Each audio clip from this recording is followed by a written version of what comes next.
El libro de Ezequiel es uno de los libros más misteriosos y atractivos de la Biblia, del Antiguo Testamento en particular. Tiene 48 capítulos llenos de riqueza que siempre la tradición ha valorado, especialmente textos como la resurrección de los huesos secos o la fuente del templo. Bueno, son textos realmente perennes, de valor, de una riqueza enorme. En la tradición judía, el libro de Ezequiel es valorado de manera ambivalente. Por una parte, vemos lo que dice el Eclesiástico en el capítulo 49. Dice, Ezequiel tuvo la visión de la gloria que Dios le manifestó en el carro de querubines, porque se acordó de los enemigos en la tempestad y favoreció a los que seguían el camino recto. Es un elogio maravilloso de esa visión de Dios y que hay en su vocación. Pero también hay textos un poco negativos de la tradición judía hacia Ezequiel. De hecho, el libro de Ezequiel con dificultad entró en el canon judío de las Escrituras, porque por una parte el profeta dice que ha visto a Dios, y eso no coincide con lo que se sabe, que nadie puede ver a Dios y seguir viviendo. Por otra parte, su juicio frente a Israel es muy severo, muy drástico, y además esa idea en el capítulo 20 de que la ley judía necesita corrección. Así que por eso es que en la tradición judía incluso algunos rabinos hasta prohibieron a los jóvenes leer Ezequiel, y especialmente el capítulo 1, y decía que el fuego devoraría al joven que estudiara, y incluso se prohibía leerlo en público. Bueno, pero el libro de Ezequiel ha sido realmente fecundo, estipulando la vida de piedad, y ha sido de una riqueza tradicional.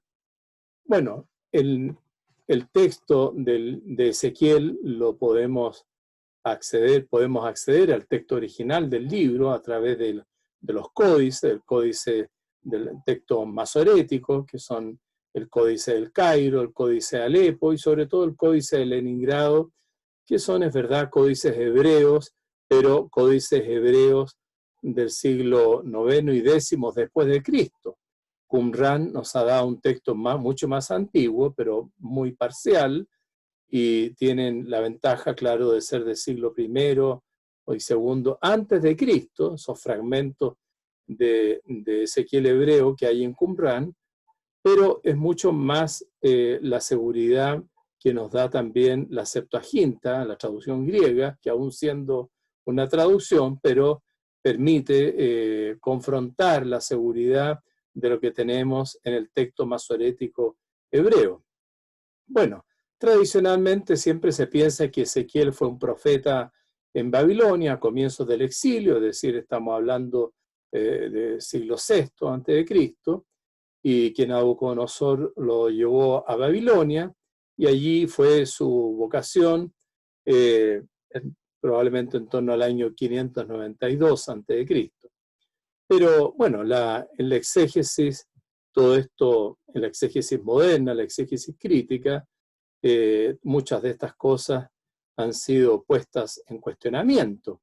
En realidad, en la exégesis moderna hay nombres importantes. Bueno, el principal en el siglo XX es Zimmerli, que su gran comentario del año 1969 ha sido fundamental.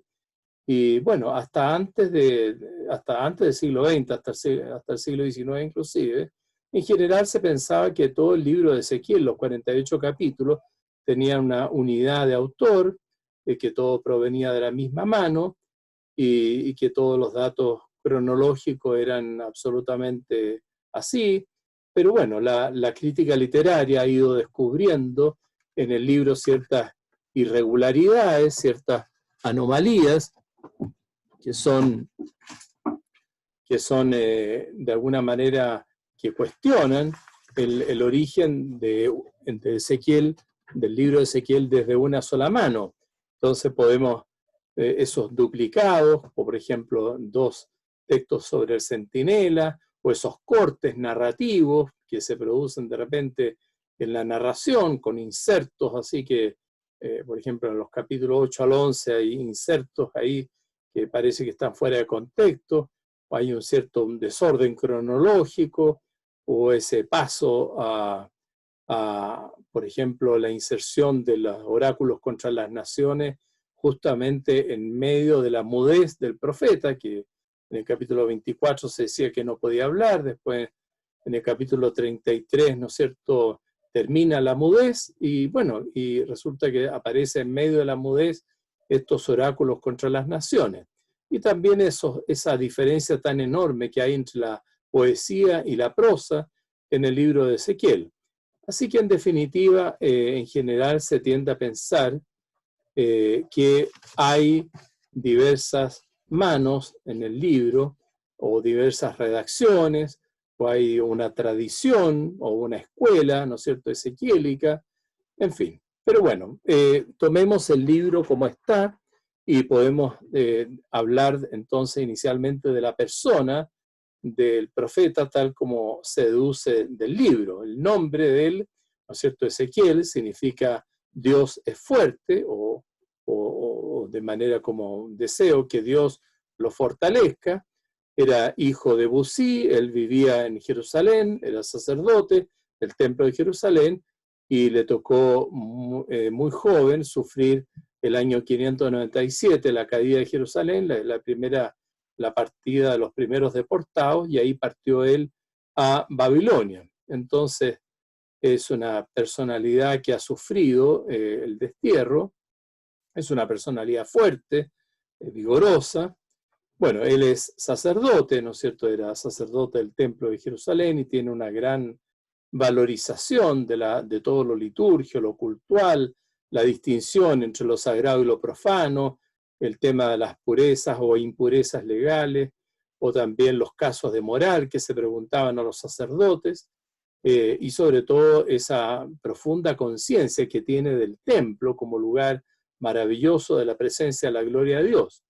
Por otra parte, es un profeta que tiene ese encargo de transmitir una palabra del Señor, un dabar, y bueno, Dios quiere avalarlo, ¿no es cierto?, para que sepan que hay un profeta en medio de ellos, y este profeta es un centinela, es decir, alguien que tiene que advertir como un vigilante, ¿no es cierto?, puesto en un puesto de vigilancia, en una torre de vigilancia, para advertir el peligro que viene encima, que en este caso es el castigo divino que Dios quiere hacer a Jerusalén por razón de sus pecados. Bueno, la época del ministerio de Ezequiel es la época de la caída de Jerusalén, o sea, estamos hablando de la primera caída 597 y luego la segunda caída 587, la más dramática. Entonces esos son los comienzos del exilio. Y bueno, Ezequiel habría nacido, se piensa, en torno al año 623 a.C., y entonces Dios lo llamó allá en Babilonia, ¿no es cierto?, el año 30, el día 5, el cuarto mes, encontrándome yo entre los deportados, Betoj a Golá, a orillas del río Quebar. Se abrió el cielo. Esto es algo impresionante, ¿no es cierto? En la visión se abre el cielo, ¿no es cierto? Niftehu Hashamayim, y contemplé visiones divinas. Varje Marjot Elohim. Bueno, entonces este sacerdote judío ve la gloria de Dios en su vocación, y Dios lo llama a anunciar un mensaje a los exiliados en Babilonia. Va a haber entonces hay un tema aquí importantísimo, que es el lugar del ministerio de Ezequiel. Tradicionalmente entonces siempre se ha pensado que el lugar es Babilonia, que fue allá entre los deportados donde él ejerció su ministerio profético. Pero esa teoría, esa doctrina tradicional ha sido bastante terremoteada en la exégesis del siglo XX y siglo XXI, de diversas maneras. Hay algunos que sostienen que hay un único lugar de ministerio de Ezequiel, pero ese lugar no es Babilonia, sino Jerusalén. Así es, en Hendrich está esa teoría, ¿no es cierto?, del ministerio jerosolimitano. Una segunda teoría es del doble ministerio, es decir, que él habría ejercido su ministerio en Babilonia y también en Jerusalén. Y hay incluso una teoría del triple ministerio, que él habría ejercido su ministerio en Jerusalén, habría estado en otra aldea de Judá y luego también habría estado en Babilonia. Bueno, que hay un cierto ministerio en Jerusalén, es tentador pensarlo porque realmente la mayoría de los oráculos de los capítulos 1 al 24 se dirigen contra Judá, contra Jerusalén, y el profeta conoce muy bien la situación que hay ahí en Jerusalén, las intrigas políticas que hay en la capital, y parece exclusivamente preocupado por los problemas de los habitantes, por los judíos de Jerusalén, y silencia totalmente lo que ha ocurrido en Babilonia con el rey Jeconías desterrado y con los problemas de los exiliados. Así que eso ha hecho pensar que su ministerio tuvo ciertamente un lugar en Jerusalén. Bueno, eso no podemos demostrarlo, es una hipótesis, y de todas maneras la idea tradicional, la idea que aflora en el libro tal cual, es que Ezequiel ejerció su ministerio profético entre los deportados allí en Babilonia. Entonces lo mejor es tomar el libro tal como está, y bueno, en el libro se ve claramente que el ministerio de Ezequiel, que duró más o menos unos 20 años, tuvo como dos mitades. Una primera mitad hasta el año 586, que cae Jerusalén en poder babilonio, y luego a partir de 586 en adelante. Entonces, antes de esa fecha, antes de la caída terrible de Jerusalén, es un ministerio de juicio, de denuncia de los pecados de los judíos, y después de esa fecha es un ministerio más bien de consuelo, de esperanza, de estímulo, de ánimo. Bueno, durante el primer periodo, entonces, entre el momento que él fue llamado hasta el año 587, en ese periodo, Ezequiel tuvo que denunciar los pecados como centinela, ¿no es cierto? Tuvo que criticar esos pecados de Jerusalén, de los judíos, y bueno, tuvo que mostrar a los deportados que era una ilusión falsa pensar que iban a regresar rápidamente, un pronto retorno a la patria. Y bueno, y Ezequiel enseña que la situación no es tan simple, ni la solución es tan pronta. Ellos no van a volver tan rápidamente, más aún Jerusalén va a ser incluso destruida por los ejércitos de Nabucodonosor, como efectivamente ocurrió en 587 o 586. Entonces, este primer tiempo de ministerio, esta primera mitad, son textos de crítica, también con elegías, lamentos, ayes, y bueno, ahí entonces hay un desarmar esas ilusiones y esas explicaciones que tenían los deportados para pensar lo contrario. Bueno,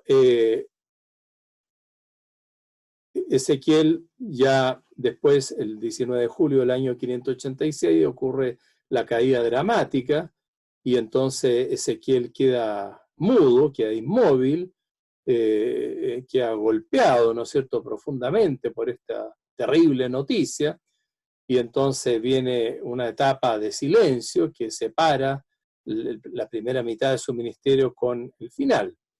Y bueno, esa etapa de silencio después termina con una segunda etapa del ministerio, en torno al año 585 en adelante, recupera el habla, y entonces viene a anunciar un porvenir de esperanza, de salvación, frente a estos deportados que han sufrido una crisis de fe y de esperanza después de haberlo perdido todo, de haber perdido su patria, su templo, de haber perdido su tierra, todo, y entonces el pesimismo, el desaliento. Bueno, Ezequiel va a mostrar que todo esto era conveniente, sufrir esto para la purificación, pero que Dios iba a hacer revivir a este pueblo que está en el destierro como un pueblo muerto, como pueblo, y que van a volver a su tierra. Entonces Dios los va a congregar como buen pastor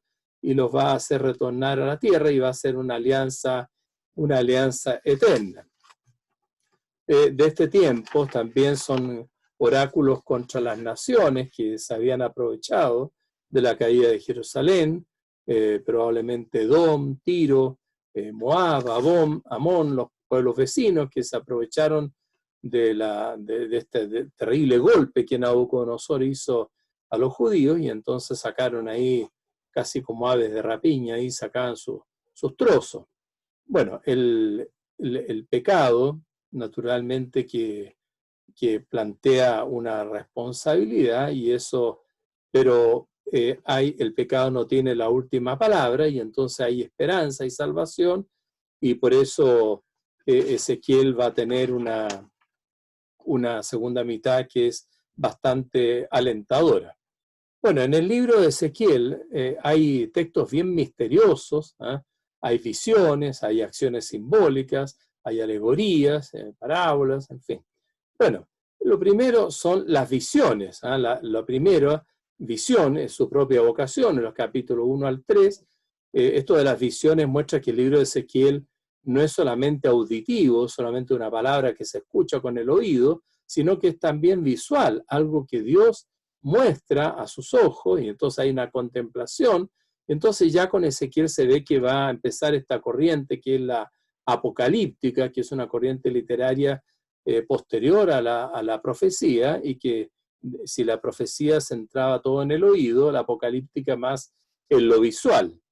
Bueno, entonces Dios llama al profeta y le dice: presta atención a todo lo que te voy a mostrar, porque has sido traído aquí para que yo te muestre todo esto.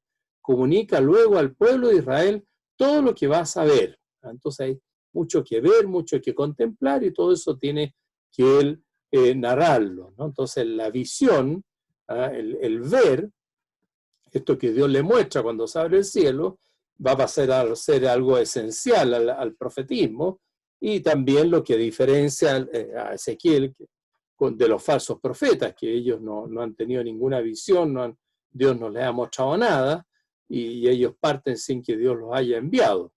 Bueno, su vocación es una vocación, una experiencia de la gloria de Dios, una visión tremenda de la majestad divina, con expresiones muy fuertes, ¿no es cierto?, de fuego, viento, luz, y bueno, y todo rodeado, ¿no es cierto?, con una cosa bastante estremecedora, ¿no es cierto?, de los serafines, y también esta demostración de la gloria divina, de la Kabod. Y bueno, todo esto es una visión en un trono alto, y al mismo tiempo este tema del carro, ¿no es cierto?, mostrando el dinamismo de Dios, este carro con estas ruedas, y como el espíritu está en las ruedas. Bueno, toda esta experiencia de tremenda visual de la gloria de Dios, y al mismo tiempo Dios le hace comer el rollo, que alimentarse, llenar sus entrañas de la palabra de Dios, y eso es de alguna manera también resumen de lo que los judíos en el exilio tenían que hacer, porque ellos ya sin tierra y sin templo no podían ofrecer sacrificios en un altar, holocausto, sino que en la deportación en Babilonia lo que hacen es reunirse en estas reuniones sinagogales en torno a los escribas, que le proclaman la palabra de Dios. Entonces un pueblo que se comienza a alimentar de la palabra, del rollo. Entonces así también Ezequiel es llamado a comer el rollo. Bueno, esta visión de su vocación después va a ser acompañada de otras visiones distintas, de la visión de los huesos secos que resucitan, o al final de la visión de la Nueva Jerusalén, con su centro en el templo. Bueno, hay también otro tipo de textos bien especiales y bastante sobrenaturales, y que son los éxtasis, estos raptos, estos seres arrebatados, un transporte estático, ¿no es cierto? Dice, la mano del Señor descendió sobre él, y dice, alargó una especie de mano, me agarró por un mechón de la cabeza y el Espíritu me elevó entre el cielo y la tierra y me llevó a Jerusalén en visiones divinas. Es muy importante en Ezequiel el Espíritu, nosotros la Ruach, es muy importante la mano del Señor, Yad, y bueno, y cómo Dios, ¿no es cierto?, con su Espíritu, con su mano, entra en él, lo toma y lo lleva, ¿eh? Entonces, de alguna manera, esto muestra que toda la vida del profeta es una vida totalmente marcada por el Espíritu y una vida determinada por Dios, en definitiva, sobrenaturalmente. Bueno, hay también en el libro de Ezequiel acciones simbólicas que tiene que hacer el profeta y que son de alguna manera bastante elocuentes, a pesar de, bueno, primero la mudez que le ocurre, ¿no es cierto?, cuando cae Jerusalén. Esa mudez es como una palabra, ¿no es cierto?, una palabra sin palabra. Y bueno, y ahí entonces en medio de la mudez hace estos gestos, estas representaciones, estas acciones simbólicas. Primero en el capítulo 4 hay 4 acciones simbólicas. Primero la del ladrillo, el ladrillo cercado, este ladrillo que representa a Jerusalén, que está cercada por las torres de asalto, y por los terraplenes, y por todo el asedio, el acoso de los babilonios. Entonces, Jerusalén representada en el ladrillo. Por otra parte está el profeta acostado, que tiene que estar acostado para un lado, ¿no es cierto?, 390 días de un lado, y después 40 días en el otro lado. Y esto representa cómo Israel, ¿no es cierto?, tanto el reino del norte ha sufrido, ¿no es cierto?, la caída en definitiva, y también el reino del sur va a tener que estar no 40 días, sino más de 40 años, ¿no es cierto?, estar ahí sufriendo el reino del sur la deportación. Entonces este profeta acostado como paralizado de alguna manera representa la situación de los deportados. Bueno, también esta acción simbólica de la comida racionada es para expresar justamente cómo va a ser la conquista que van a hacer los babilonios de Jerusalén después de un asedio prolongado, teniéndolos cada vez más agobiados por el hambre. Y bueno, todo eso va a ser como un anticipo de la pérdida total que va a ser después con la caída, la destrucción de la ciudad, el incendio del templo y la partida al exilio. Luego el hecho de estar rasurado, de rasurarse la cabeza, ¿no es cierto? Bueno, es toda expresión de esa humillación, porque ese raparse era un signo de duelo, entonces como un funeral por la caída del reino de Judá, de caída de Jerusalén. Y bueno, de alguna manera hay otros gestos que avalan la misma idea, por ejemplo, esto del equipaje deportado, en el capítulo 12, que tiene que partir él, así como van a partir después los deportados, o el gesto de esta disyuntiva en la cual comienzan 2 caminos, y entonces para mostrar cómo Nabucodonosor, teniendo distintas alternativas, pero va a tomar el camino de tomar Jerusalén. Bueno, estos gestos simbólicos, algunos son involuntarios. Por ejemplo, es muy dramático lo que pasa al final, ¿no es cierto?, del primer período, que es la muerte de su esposa, ¿no? Un gesto de dolor que es para mostrar también el dolor que van a experimentar los israelitas por la pérdida de Jerusalén y el santuario, y que tampoco van a poder hacer el duelo como Ezequiel Dios le conminó a que no llorara, hiciera el duelo por la pérdida de su esposa. Además de las visiones y además de las acciones simbólicas, hay en el libro de Ezequiel distintas alegorías, parábolas, que son textos como metafóricos que desconciertan, están tomados de toda la geografía, ¿no es cierto?, del mundo vegetal, del mundo animal. Entonces está la alegoría de la vid, la alegoría del cedro, después de animales, ¿no es cierto?, la leona, del cocodrilo, del águila. Bueno, estas alegorías, todas lo que quieren reflejar son, muchos de ellos son oráculos contra Egipto, por ejemplo, la del cocodrilo, en fin, porque Egipto era una tentación para Israel que creía que se iba a sacar a los babilonios de encima, pidiendo auxilio a Egipto, y entonces Ezequiel, en nombre de Dios, tiene que proclamar que Egipto se va a hundir también bajo la conquista babilonia. Y bueno, la imagen de la vid, que es una imagen aquí en sentido negativo, para criticar a Israel, mostrando que la madera de la vid no sirve para nada, entonces así también como esa madera es inútil, que no se puede hacer ninguna construcción, ningún mueble con madera con una parra, en fin. Bueno, así entonces pasa lo que va a suceder con Jerusalén y con los judíos, en definitiva. Bueno, también la imagen del águila, ¿no es cierto?, el águila grande, que es Nabucodonosor, ¿ah? O la imagen del cedro, como este cedro que es Judá, un árbol que es grande, pero que se llenó de soberbia, y bueno, Dios tomó una parte de ese cedro, la copa más alta, ¿no es cierto?, que el rey Joaquín, y lo cortó, lo destituyó, se lo llevó a Babilonia, y bueno, y pone a otro rey, a Sedecías, que va a reinar desde 597 hasta 586, y que también va a ser destronado y llevado a Babilonia. Bueno, también la parábola de la olla, en fin, que parecía a la que encontramos también en Jeremías, que también anuncia la ruina de Jerusalén. Y toda la historia de Israel es representada simbólicamente con esta historia, ¿no es cierto?, tan cruda de pecado, ¿no es cierto?, que son los que se narran en capítulo 16, capítulo 23. Bueno, podemos resumir los puntos centrales de la teología de Ezequiel. Primero, el tema de la vocación, cómo el profeta, o sea, el hombre, es llamado y constituido profeta por Dios.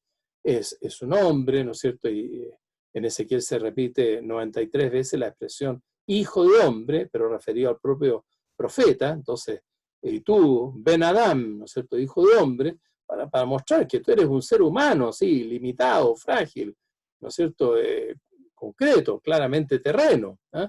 Pero Dios lo toma y le encomienda un ministerio, una misión especial de ser naví, de ser profeta, y de poder llevar, ¿no es cierto?, la palabra, la revelación de Dios. Él es un vigilante, un sofé, que tiene que, como decíamos, ¿no es cierto?, como un profeta que ve la sanción, el castigo que Dios trae a su pueblo por razón del pecado, y el centinela tiene que advertir, y si el pecador sufre el castigo, pero el centinela ha cumplido la misión de proclamar el castigo, bueno, él se salva, pero si no, se le pide cuentas a él, ¿no es cierto?, por no haber advertido, no haber corregido, como tiene que hacer un centinela que tiene que dar el grito de alarma. Entonces los textos del centinela son muy importantes. Bueno, un segundo tema muy importante, el tema de la revelación de Dios. Está claro que Dios tiene una palabra, la palabra de Dios es la fuerza poderosa, y Ezequiel en su vocación es llamado a comerse el rollo, ¿eh?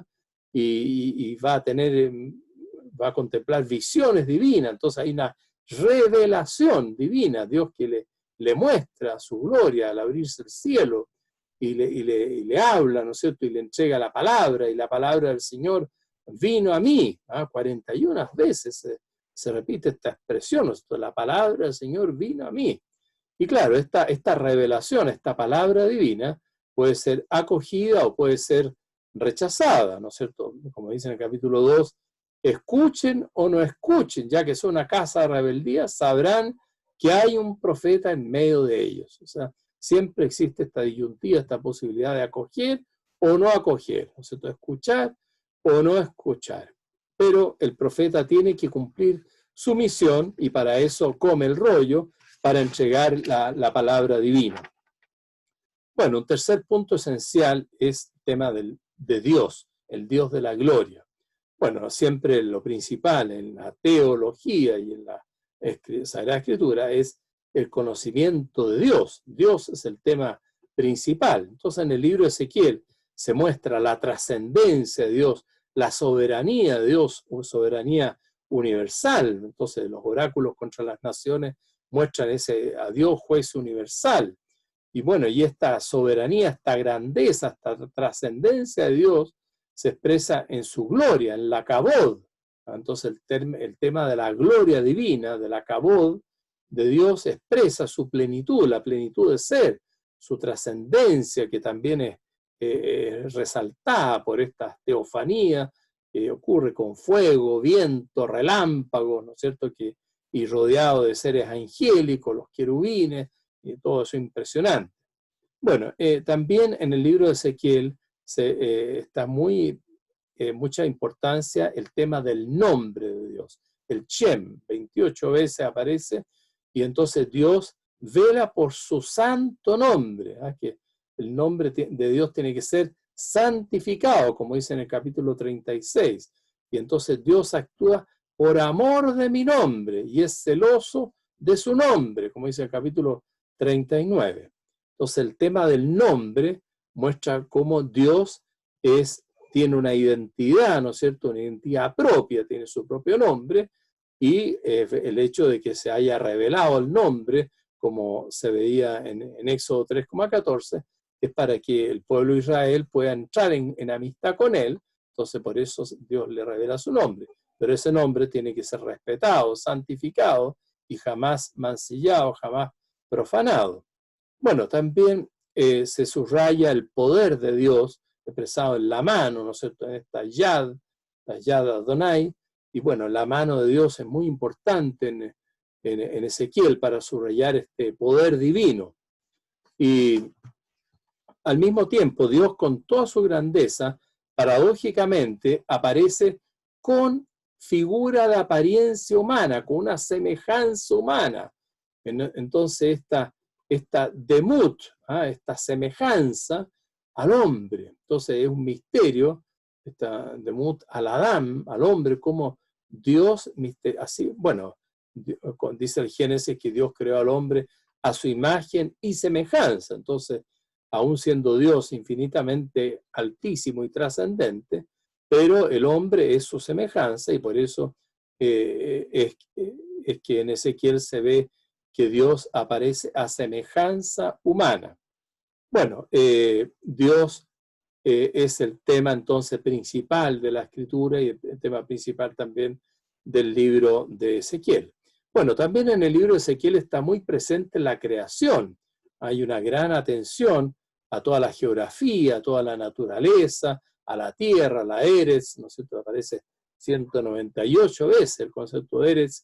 Y bueno, en el libro de Ezequiel están los valles, los ríos, las montañas, están también, bueno, los seres vegetales, ¿no es cierto?, los árboles, y están los seres animales, ¿no es cierto?, el águila, el cocodrilo, en fin.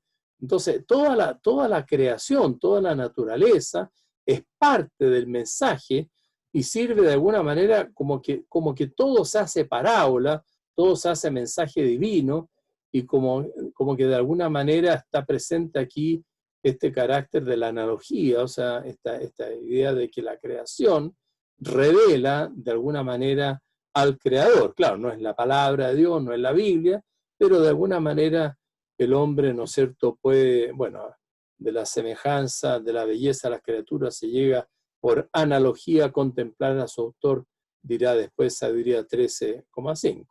Entonces el tema de la atención a la creación como parte del mensaje. Y dentro de la creación lo principal es el hombre, el Adán, aparece 132 veces el concepto Adán en el hombre, y dentro del hombre, ¿no es cierto?, el tema del pecado. Entonces Ezequiel es llamado a ser centinela, a ser sofé, para denunciar el pecado, estas culpas, ¿no es cierto?, de las cuales el hombre es responsable. Ezequiel subraya mucho esto de la responsabilidad personal, no es algo colectivo, sino que cada uno responde de sus acciones, y bueno, el pecado brota del orgullo, de la soberbia del hombre. En el capítulo 28 es impresionante en el oráculo contra Tiro, como el príncipe de Tiro, a él se le dice, tu corazón se llenó de arrogancia y dijiste, yo soy un Dios, estoy sentado en un trono divino en el corazón del mar. Tú que eres un hombre y no un Dios, te has considerado igual a un Dios. Entonces ese de alguna manera es el pecado, ¿no es cierto? La soberbia, la pretensión humana de establecerse como Señor de todo, y bueno, esto que ya se decía en el Génesis, seréis como dioses.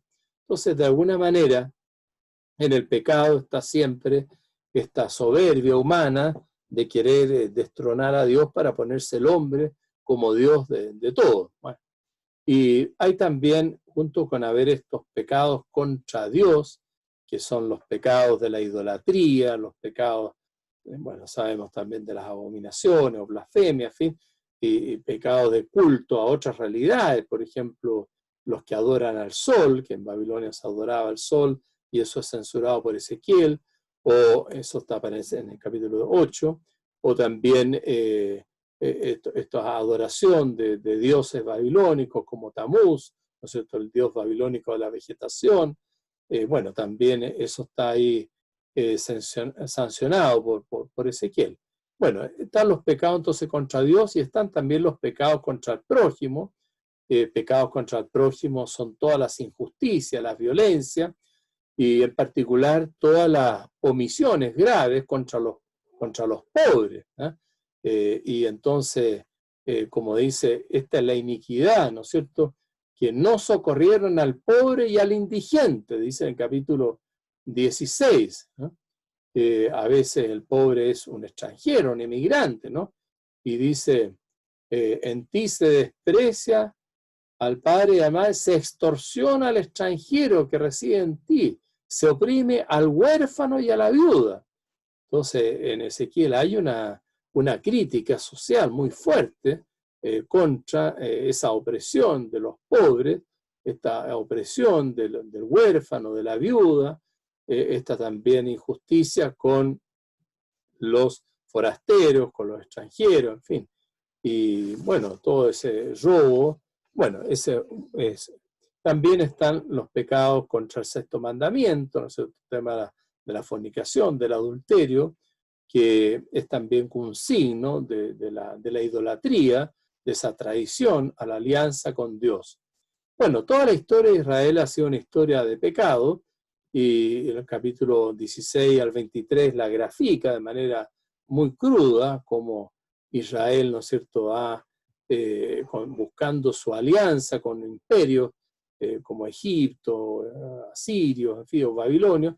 En el fondo lo que ha hecho es traicionar el vínculo esponsal, traicionar la alianza que tiene con Dios.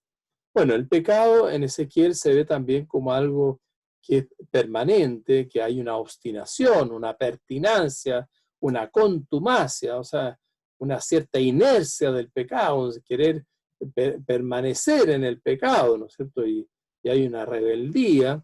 Entonces un pueblo de dura cerviz, ¿eh?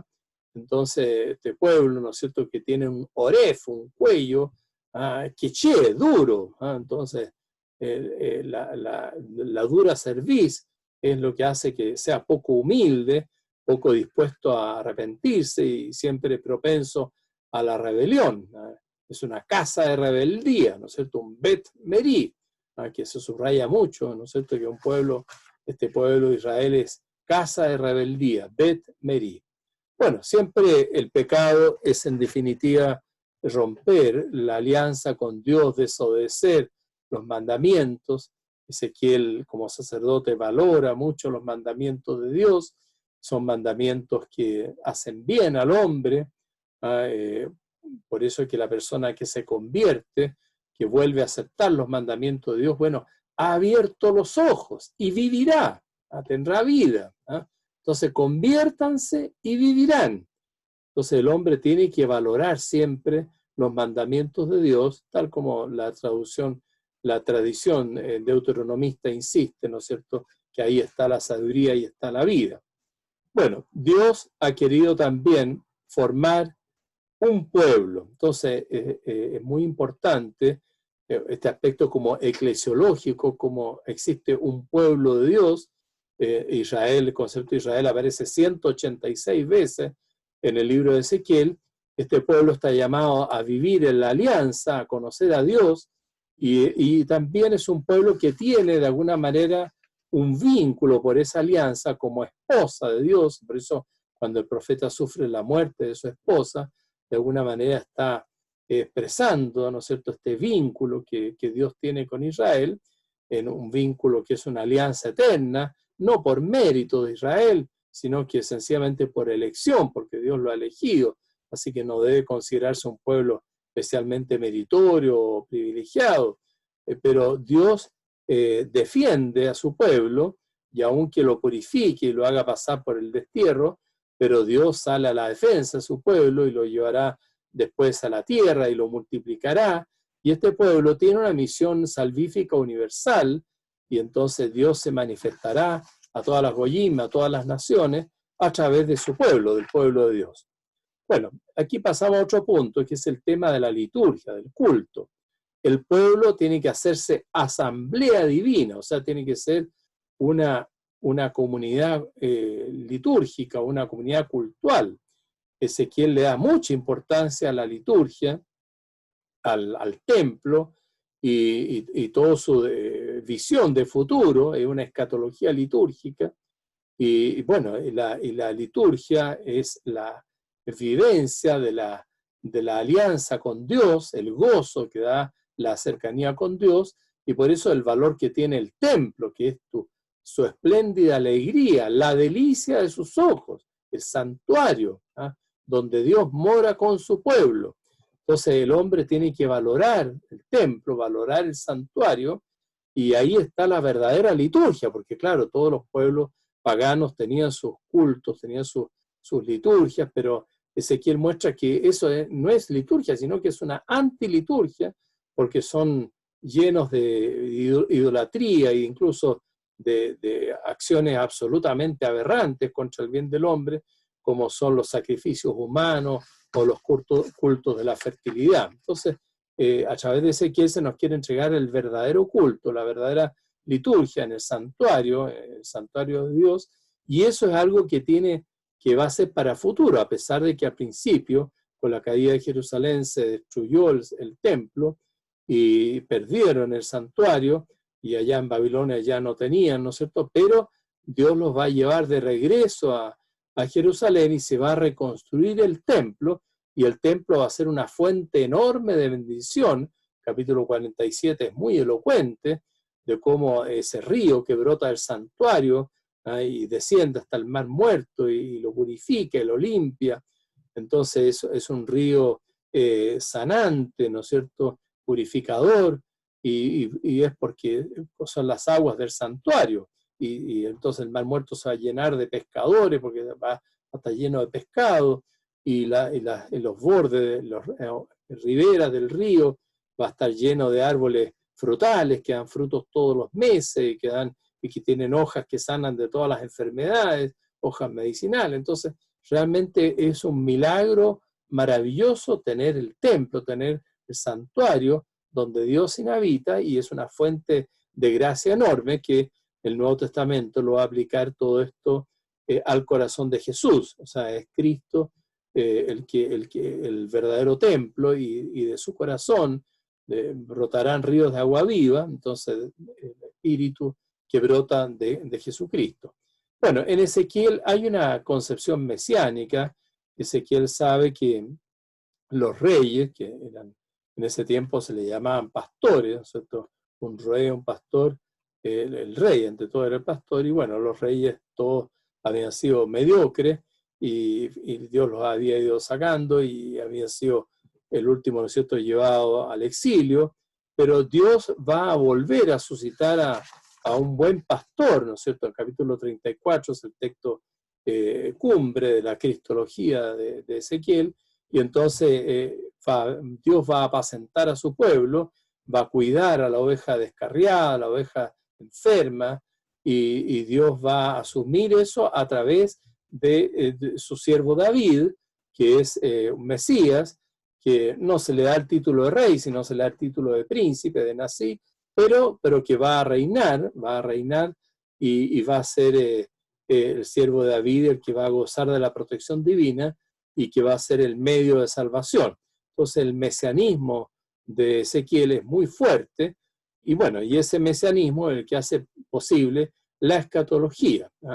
Ezequiel tiene una visión de futuro, una visión de esperanza, apunta todo hacia el retorno a la tierra que va a tener a Dios como centro de la tierra a través del templo, y eso va a ser ese retorno a la tierra, va a ser como un pasar de muerte a vida. Entonces la visión del capítulo 37, la visión de los huesos secos que resucitan y que se llenan de carne y que se ponen de pie, en fin, por la acción del Espíritu, esa resurrección, aunque no sea un texto estrictamente, directamente escatológico, sino más bien político, porque lo que quiere anunciar es el fin del destierro y el retorno a la tierra, que Dios los va a sacar de Babilonia, que son como sus tumbas, y los va a llevar a la vida, a la tierra de vida. Pero el hecho de que se anuncie eso como algo posible está indicando que para Ezequiel en la revelación es posible y es un hecho que va a ser verdad el tema de la resurrección de los muertos, porque claro, si no existiera esta verdad de la resurrección de los muertos, perdería toda la fuerza probatoria este texto de Ezequiel 37, que quiere mostrar directamente el fin del exilio. Pero es verdad que es después, en el siglo II, con los segundos libros de Macabeo, en el capítulo 12, y en el libro de Daniel, capítulo 12, donde en el siglo II a.C. se va a anunciar ya explícitamente la verdad de la resurrección de los muertos.